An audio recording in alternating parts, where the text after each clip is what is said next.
ചെടികളെയും സ്നേഹിക്കുന്നവർക്ക് കണ്ണും മനസ്സും നിറയാനുള്ള വർണ്ണക്കാഴ്ചയാണ് കൊച്ചി മറൈൻ ഡ്രൈവിൽ നടക്കുന്ന ഫ്ലവർ ഷോ. ദേശീയ പക്ഷിയായ മയിലിന്റെ മുളക് കൊണ്ട് നിർമ്മിച്ച രൂപം ഫ്ലവർ ഷോയുടെ തുടക്കത്തിൽ തന്നെ കാണികളെ ആകർഷിക്കുന്നുണ്ട്. Grafted cactus, dendrobium, vanda, philodendron, orchid തുടങ്ങി വൈവിധ്യമാർന്ന നൂറുകണക്കിന് പൂച്ചെടികളാണ് പ്രദർശനത്തിലുള്ളത്. മനോഹരമായി ക്രമീകരിച്ചിട്ടുള്ള പൂച്ചെടികളുടെ ലോകം കാണികളെയും വിസ്മയിപ്പിക്കുന്നുണ്ട്. എനിക്ക് നല്ല ഇഷ്ടപ്പെട്ടു. നല്ല രീതിയിൽ ഡിഫറെൻറ്റ് വെറൈറ്റീസ് ഓഫ് ഫ്ലവേഴ്സും പ്ലാന്റ്സും ഉണ്ട്. കുട്ടികൾക്ക് അറിയാൻ പറ്റുന്നുണ്ട് ഓരോരോ സാധനം എന്താ. ഇൻഫോർമേറ്റീവാണ്. വളരെ നല്ലതാണ്. ഞങ്ങൾക്ക് എല്ലാവർക്കും വളരെ ഇഷ്ടപ്പെട്ടു. കാണാനുള്ളതെല്ലാം ഉണ്ട്, ധാരാളം പൂക്കളും എല്ലാം ഉണ്ട്.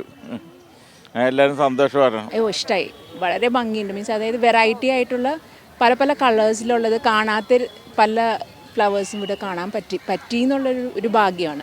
നിരവധി ബോൺസായി മരങ്ങളും ബാംഗ്ലൂരിൽ നിന്നുൾപ്പെടെ എത്തിച്ച പെറ്റൂണിയ, ബ്രൊമീലിയാഡ്, വിവിധയിനം സീനിയ, ആന്തൂറിയം, പോയിൻസെറ്റിയ, ജെറേനിയം, ടൊറേനിയ തുടങ്ങി 800ഓളം വൈവിധ്യമാർന്ന ചെടികളും പ്രദർശനത്തെ സമ്പന്നമാക്കുന്നു.